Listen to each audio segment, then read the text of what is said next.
Hello student, welcome to railway Pathshala. आज की class में हम देखेंगे मोशन यानी गति के ग्रुप डी के प्रीवियस ईयर के क्वेश्चन।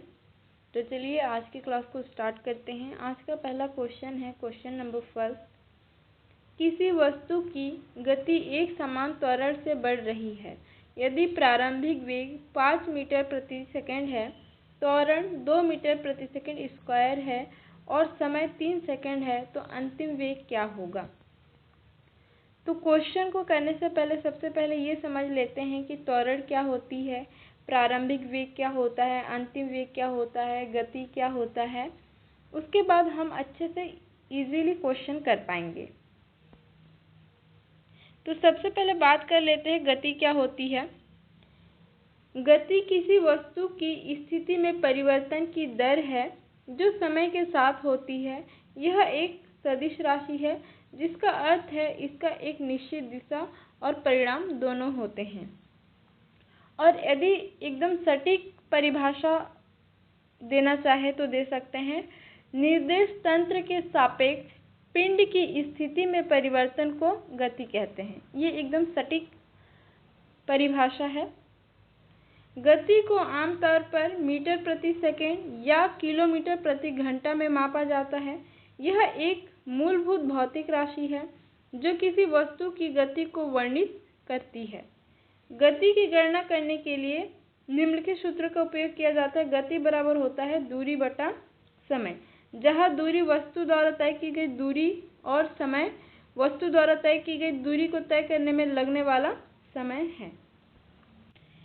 अब बात कर लेते हैं गति की प्रकार की। तो गति 3 प्रकार की होती है। विमाओं के हिसाब से गति 3 प्रकार की होती है। पहला है एक विमीय गति।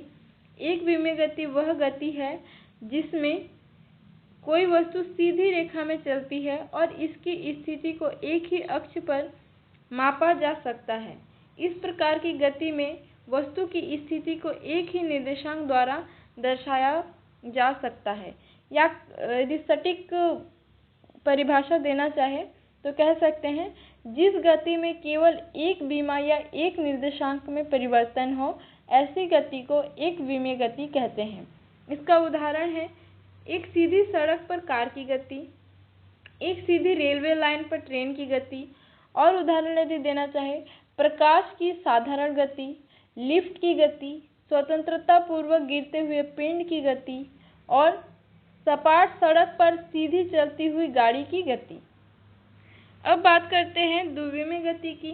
द्विविमीय गति वह गति है जिसमें कोई वस्तु एक ही तल में चलती है और इसकी स्थिति दो अक्ष x और y द्वारा मापा जा सकता है।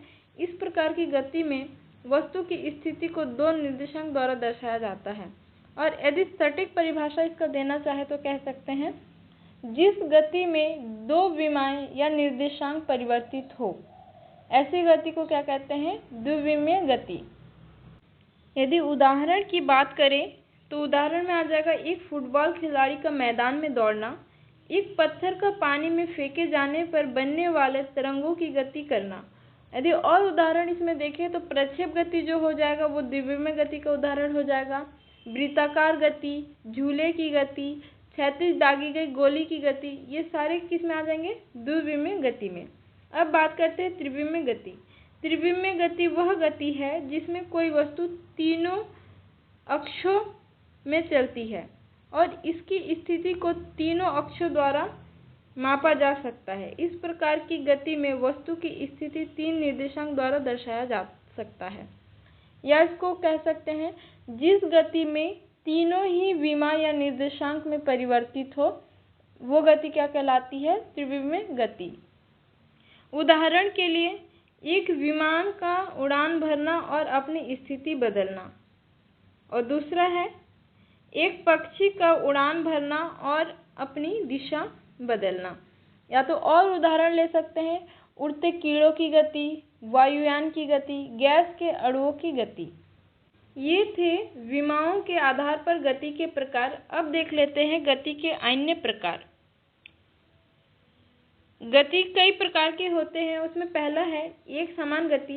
जब कोई वस्तु समान समय अंतराल में समान दूरी तय करती है तो उसकी गति एक समान गति कहलाती है। उदाहरण, एक कार जो 60 किलोमीटर प्रति घंटा की गति से सीधी सड़क पर चलती है। दूसरा है असमान गति। जब कोई वस्तु समान समय अंतराल में असमान दूरी तय करती है तो उसकी गति असमान गति कहलाती है।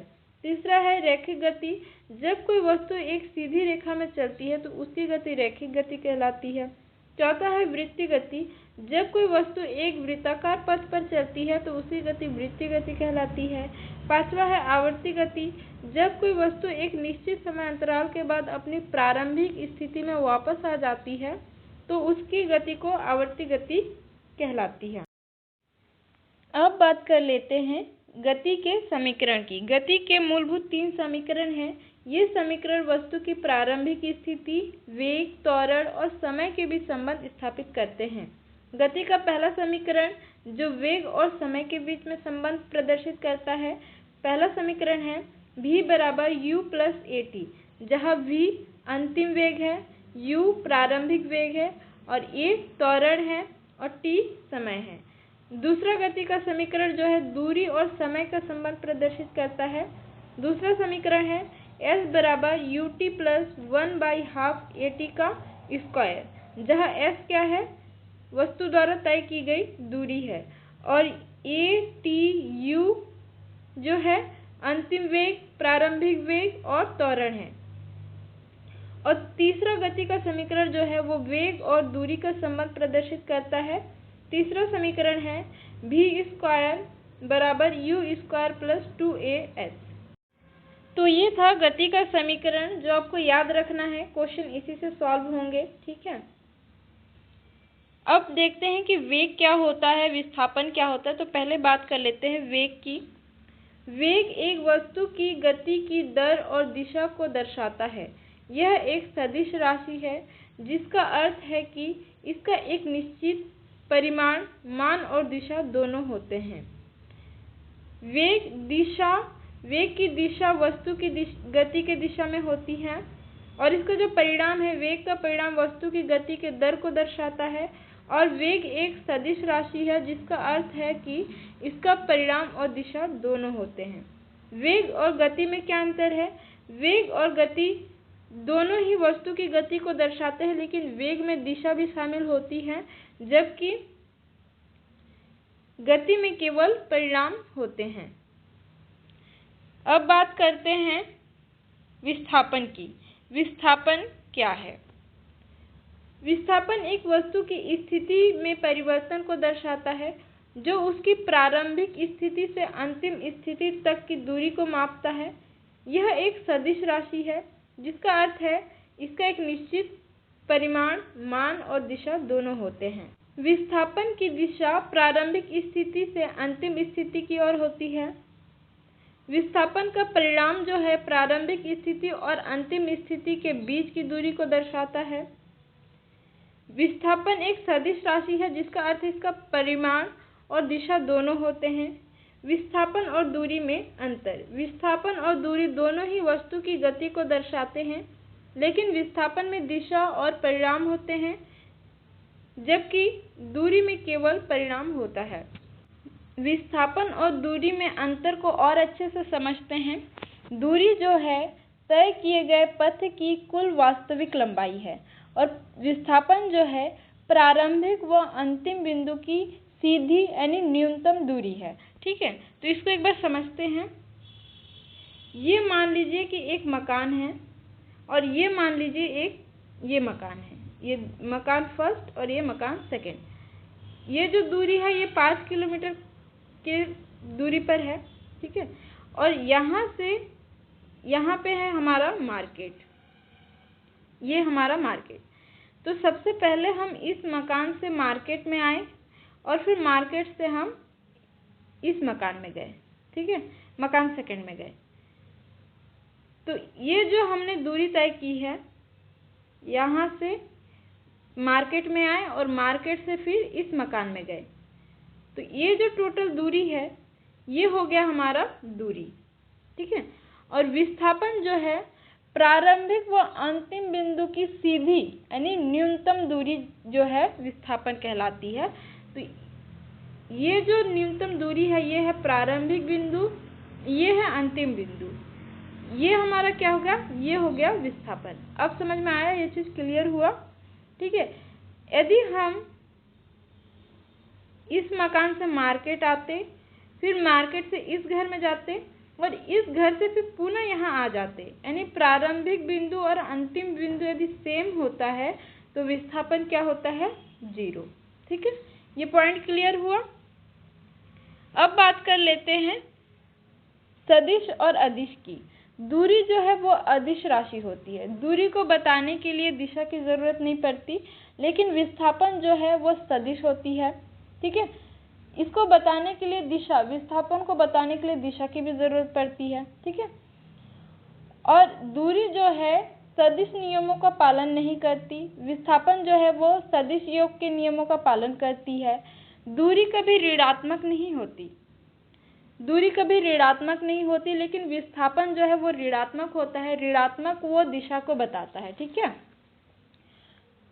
और दूरी गति होने पर कभी शून्य नहीं होता। दूरी, मान लो कि ये घर है, ठीक है, ये पहला घर है हमारा और ये दूसरा घर है। यदि हम यहाँ से यहाँ तक की दूरी तय करते हैं 5 किलोमीटर और यहाँ से पुनः यहाँ आते हैं इस घर में 5 किलोमीटर, तो हमारी दूरी टोटल हो गई 10 किलोमीटर। तो दूरी कभी भी शून्य नहीं होगी, लेकिन विस्थापन शून्य हो सकता है।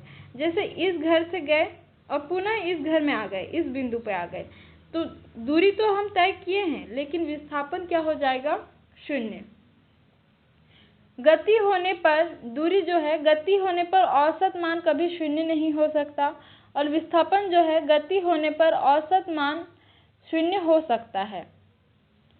दूरी हमेशा विस्थापन के बराबर होता है। ठीक है, दूरी जो है वो विस्थापन के बराबर हो सकता है। जैसे यदि बात करें यहाँ, ये हमने तय किया, यहाँ विस्थापन 0 है, लेकिन दूरी 0 नहीं होगी। ठीक है, दूरी 10 किलोमीटर होगी, लेकिन ये इस घर से इस घर में गए और इस घर में गए, तो यहाँ पे जितना विस्थापन है, यहाँ पे जितना विस्थापन है उतना ही दूरी भी है।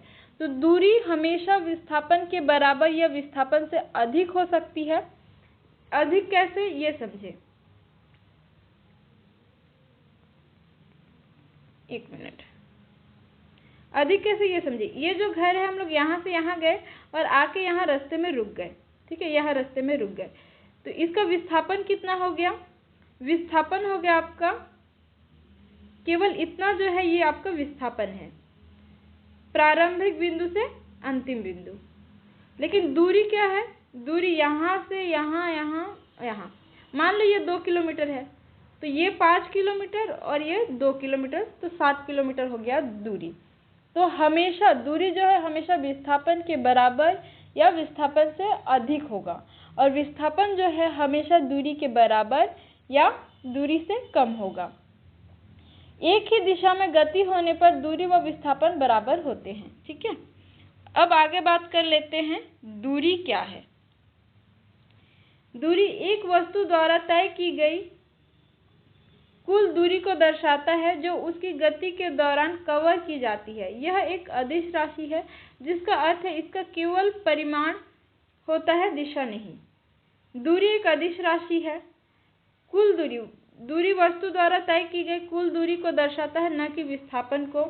और दूरी हमेशा सकारात्मक मान होता है, इसमें ऋणात्मक मान नहीं होता।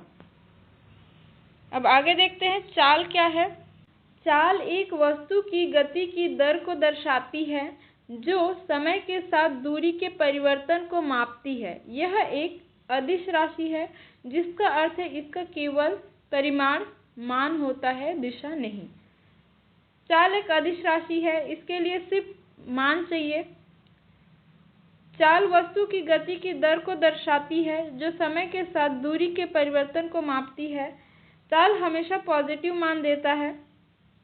चाल 2 प्रकार के हो सकते हैं। एक समान चाल, जब कोई वस्तु समान समय अंतराल में समान दूरी तय करती है तो उसकी चाल को क्या कहते हैं, एक समान चाल। और दूसरा है असमान चाल, जब कोई वस्तु समान समय में असमान दूरी तय करती है तो उसको क्या बोलते हैं, असमान चाल।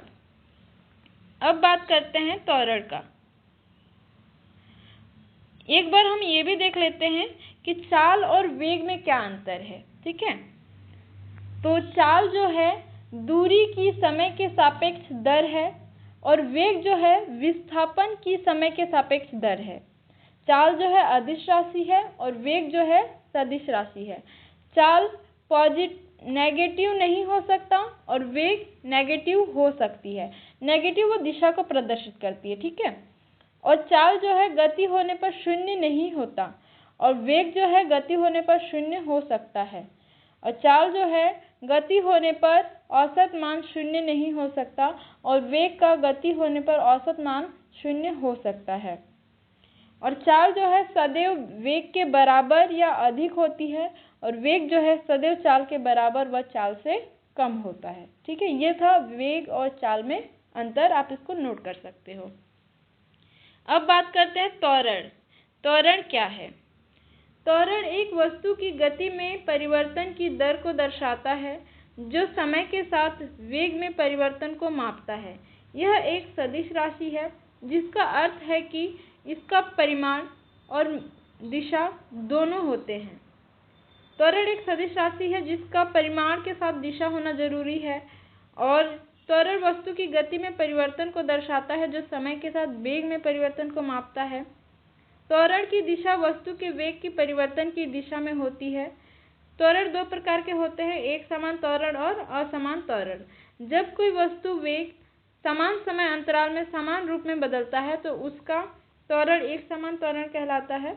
और असमान त्वरण, जब कोई वस्तु का वेग समान समय अंतराल में असमान रूप से बदलता है तो उसका त्वरण असमान त्वरण कहलाता है।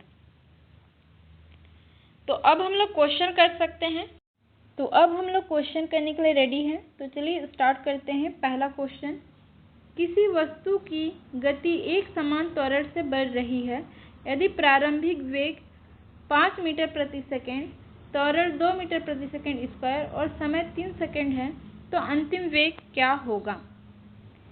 यहाँ पे प्रारंभिक वेग u बराबर दिया हुआ है 5 मीटर प्रति सेकेंड, a बराबर दिया हुआ है 2 मीटर प्रति सेकेंड स्क्वायर और समय यहाँ पे t दिया हुआ है 3 सेकेंड और फॉर्मूला है v बराबर u प्लस a t।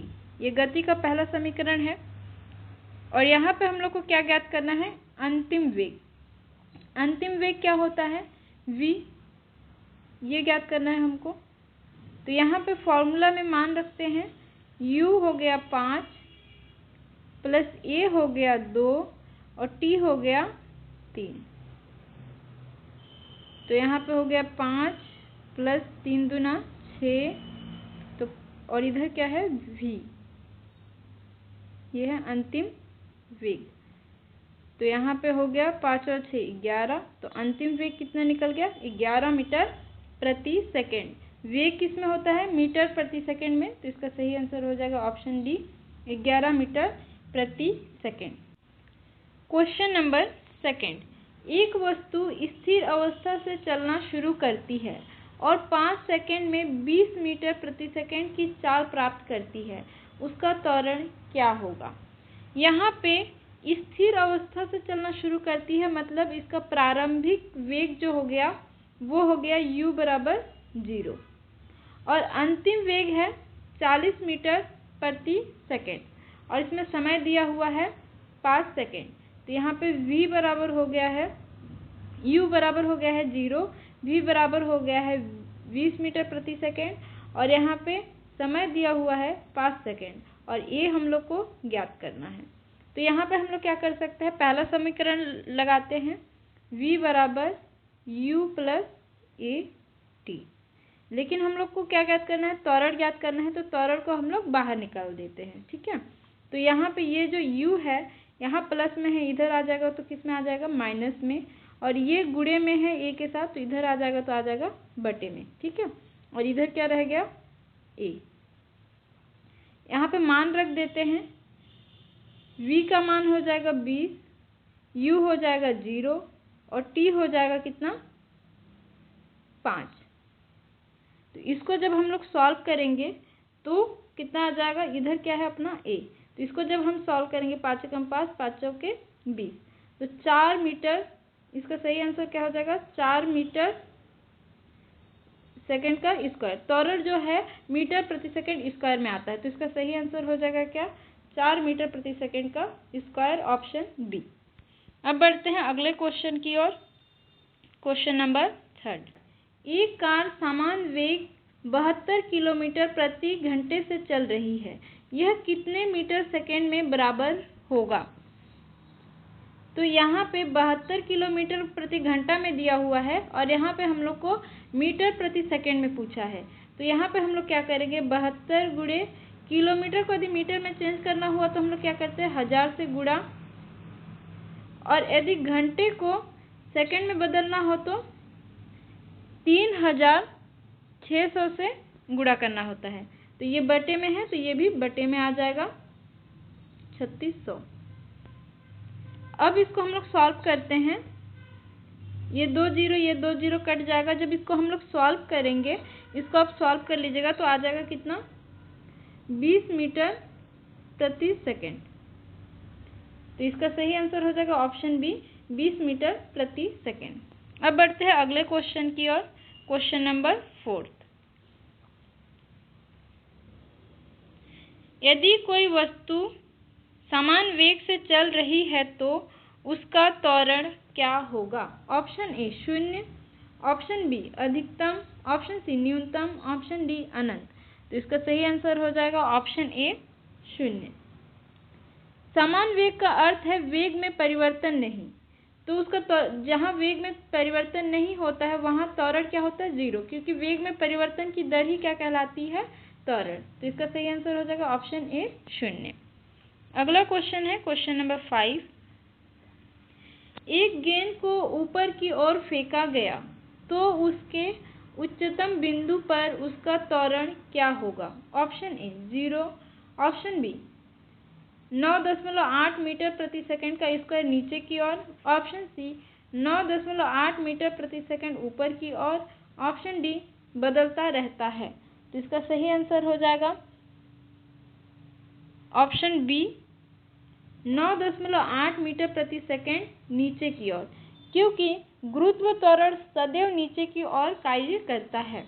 तो जब एक गेंद को ऊपर की ओर फेंका गया उच्चतम बिंदु पर, तो उसका त्वरण नीचे की ओर लगेगा, गुरुत्वीय त्वरण। कौन सा त्वरण, गुरुत्वीय त्वरण नीचे की ओर लगेगा, और गुरुत्वीय त्वरण का मान क्या होता है, 9.8 मीटर प्रति सेकंड, और गुरुत्वीय त्वरण हमेशा नीचे लगता है। अब बढ़ते हैं अगले क्वेश्चन की ओर। Question number 6। यदि कोई कार 20 मीटर प्रति सेकंड से 10 मीटर प्रति सेकंड तक 5 सेकंड में धीमी हो जाती है तो उसका त्वरण होगा। ऑप्शन ए +2 मीटर प्रति second square, option B -2 metre प्रति second square, option C +4 metre प्रति second square, option D -4 metre प्रति सेकंड स्क्वायर। तो यहाँ पे क्वेश्चन में प्रारंभिक वेग दिया हुआ है कितना, 20 मीटर प्रति सेकंड। यू यहाँ पे दिया हुआ है कितना, 20 मीटर प्रति सेकंड। अंतिम वेग यहाँ पे दिया हुआ है v बराबर 10 मीटर प्रति सेकंड, और यहाँ पे समय दिया हुआ है 5 सेकंड, और त्वरण ये हम लोग को क्या करना है, ज्ञात करना है।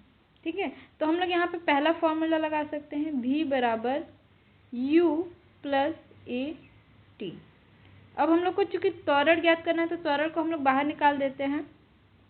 v यहाँ पे u जो है ये प्लस में है, इधर आएगा तो माइनस में हो जाएगा, u बटे यहाँ पे जो t है यहाँ पे त्वरण के साथ गुणे में है तो यहाँ आ जाएगा तो बटे में आ जाएगा, और यहाँ आ जाएगा a, ये बाहर निकल गया।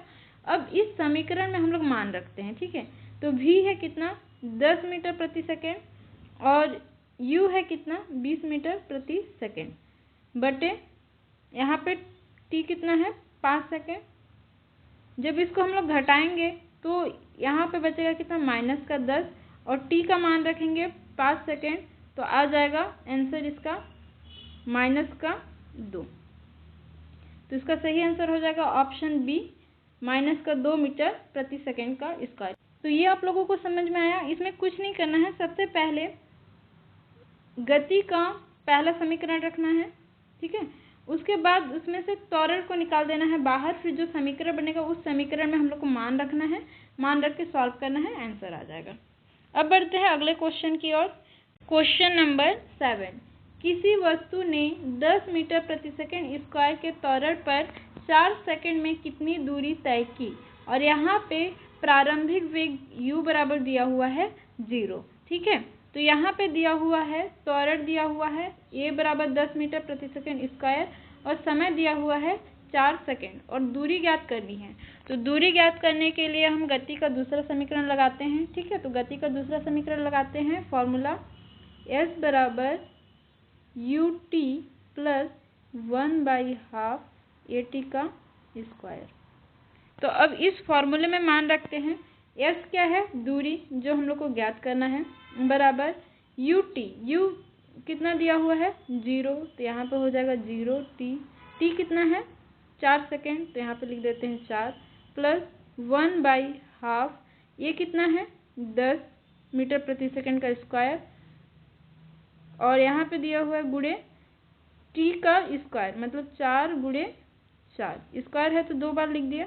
यहाँ पे 0 × 4 है, तो 0 का गुणा 4 के साथ करेंगे तो ये भी 0 हो जाएगा, तो ये हो गया 0। तो यहाँ पे बचा क्या 1/2, 10 गुणे 4 गुणे 4। तो यहाँ पे हम लोग सॉल्व कर लेते हैं। 4 चौके 16, और 2 एकम 2, और 8 दूना 16, और यहाँ बचा 8, और यहाँ 10। तो इसको जब हम लोग सॉल्व करेंगे तो s बराबर आ जाएगा 80 मीटर। तो इसका सही आंसर हो जाएगा ऑप्शन डी, 80 मीटर। यहाँ पे आप लोग को समझ में आया। सिंपली गति का दूसरा समीकरण रखे हैं। ठीक है, दूसरा समीकरण रख के समीकरण में मान रखे हैं और सॉल्व किए हैं। ठीक है, अब बढ़ते हैं अगले क्वेश्चन की ओर। क्वेश्चन नंबर 8, यदि किसी वस्तु का औसत चाल 10 मीटर पर सेकंड है और वह 40 सेकंड तक चली, तो दूरी कितनी होगी। यहाँ पे आपको औसत चाल दिया हुआ है, तो आपको फॉर्मूला लगाने की ज़रूरत नहीं है। यहाँ पे आप सिंपली s बराबर औसत चाल, यहाँ पे सिंपली v ले सकते हैं, v × t, ये आपका डायरेक्ट फार्मूला है। ठीक है, जब भी आपको औसत चाल दिया हो या औसत वेग दिया हो तो आप उसको, औसत वेग यदि दिया हो तो भी आप डायरेक्ट v ले सकते हैं, और औसत चाल दिया हुआ है तो डायरेक्ट v ले सकते हैं। तो ये हो गया आपका डायरेक्ट फार्मूला। इसमें आपको मान रखना है, v हो गया आपका 10 और समय हो गया आपका 40 सेकेंड, तो आपका हो गया 400 मीटर। s दूरी कितना हो गया आपका 400 मीटर। तो इसका सही आंसर हो जाएगा ऑप्शन सी, 400 मीटर। अब अगला क्वेश्चन है क्वेश्चन नंबर 9, समान चाल से चलने वाले दो पिंड की बीच की दूरी ऑप्शन ए बढ़ती है, ऑप्शन बी घटती है, ऑप्शन सी स्थिर रहती है, ऑप्शन डी शून्य होती है। तो इसका सही आंसर हो जाएगा ऑप्शन सी, स्थिर रहती है। यदि चाल समान है तो आपेक्षिक चाल 0 रहेगी, तो स्थिति क्या होगी, स्थिर रहती है। यदि चाल समान है तो आपेक्षिक चाल क्या होगा 0, और यदि आपेक्षिक चाल 0 है तो दूरी क्या रहेगी, स्थिर। अब बढ़ते हैं अगले क्वेश्चन की ओर। क्वेश्चन नंबर 10, यदि कोई वस्तु समान त्वरण से गति कर रही है तो वेग समय ग्राफ किस प्रकार का होगा। ऑप्शन ए वक्र, ऑप्शन बी सीधी रेखा, ऑप्शन सी क्षैतिज रेखा, ऑप्शन डी अनियमित रेखा। तो इसका सही आंसर हो जाएगा ऑप्शन बी, सीधी रेखा। अगला क्वेश्चन है क्वेश्चन नंबर 11, एक ट्रेन 5 मीटर प्रति सेकंड स्क्वायर के त्वरण से चलना शुरू करती है, 10 सेकंड बाद उसका वेग क्या होगा। यहाँ पे क्वेश्चन में एक ट्रेन जो है 5 मीटर प्रति सेकंड स्क्वायर के त्वरण से चलना शुरू करती है, मतलब इसका प्रारंभिक वेग u बराबर हो गया कितना 0, प्रारंभिक वेग u बराबर हो गया 0, और यहाँ त्वरण हो गया 5 मीटर प्रति सेकंड का स्क्वायर, और समय हो गया 10 सेकंड, और इसमें हम लोग को क्या अंतिम वेग v ज्ञात करना है। ठीक है, तो यहाँ पे हम लोग गति का पहला समीकरण लगाते हैं, v बराबर u प्लस at। इस समीकरण में मान रखते हैं, v हम लोग को ज्ञात करना है, u है 0 प्लस a है 5 मीटर प्रति सेकंड का स्क्वायर, और t है 10 सेकंड। तो यहाँ हो गया v बराबर 50 मीटर प्रति सेकेंड। तो ऑप्शन बी इसका सही आंसर हो जाएगा। अब बढ़ते हैं अगले क्वेश्चन की ओर। Question number 12। यदि कोई वस्तु 100 मीटर दूरी 10 सेकंड में तय करती है तो उसकी चाल क्या होगी? तो यहाँ हम लोग डायरेक्ट फॉर्मूला लगा सकते हैं। चाल बराबर होता है दूरी बटे समय। तो यहाँ पे हम लोग मान रखते हैं 100 बटे 10 सेकेंड। तो इसका सही आंसर हो जाएगा 10 मीटर प्रति सेकेंड। ऑप्शन बी इसका सही आंसर हो जाएगा। अब बढ़ते हैं अगले क्वेश्चन की ओर। Question number 13। एक वस्तु स्थिर से शुरू होती है और 2 मीटर प्रति सेकंड स्क्वायर के त्वरण पर चलती है। 4 सेकंड बाद उसका वेग क्या होगा? स्थिर से चलती है मतलब इसका प्रारंभिक वेग u बराबर हो गया 0। त्वरण यहाँ पे दिया हुआ है a बराबर 2 मीटर प्रति सेकंड स्क्वायर और समय यहाँ पे दिया हुआ है 4 सेकंड और उसका वेग, अंतिम वेग ज्ञात करना है, v बराबर ज्ञात करना है। तो इसमें हम लोग गति का पहला समीकरण लगा सकते हैं, v बराबर u प्लस at। इस फॉर्मूले में मान रखते हैं v हम लोग को ज्ञात करना है और u यहाँ पे हो गया 0 प्लस a हो गया 2 और t हो गया 4 सेकेंड। तो v बराबर आ जाएगा 8 मीटर पर सेकेंड। तो इसका सही आंसर हो जाएगा ऑप्शन सी, 8 मीटर पर सेकेंड। अब बढ़ते हैं अगले क्वेश्चन की ओर। Question number 14। यदि किसी वस्तु की चाल घट रही है तो उसका त्वरण ऑप्शन ए धनात्मक है, ऑप्शन बी ऋणात्मक है, ऑप्शन सी 0 है, ऑप्शन डी अधिकतम है। तो इसका सही आंसर हो जाएगा ऑप्शन बी ऋणात्मक है। वेग घटने का अर्थ है कि त्वरण विपरीत दिशा में है। अब अगला क्वेश्चन है क्वेश्चन नंबर 15। किसी वस्तु का त्वरण 0 है तो उसका वेग ऑप्शन ए बढ़ेगा, ऑप्शन बी घटेगा, ऑप्शन सी समान रहेगा, ऑप्शन डी अनंत होगा। तो इसका सही आंसर हो जाएगा ऑप्शन सी समान रहेगा। त्वरण जो है वेग के दर में परिवर्तन होता है। तो जब त्वरण 0 है तो वेग में कोई परिवर्तन नहीं होगा, वेग समान रहेगा।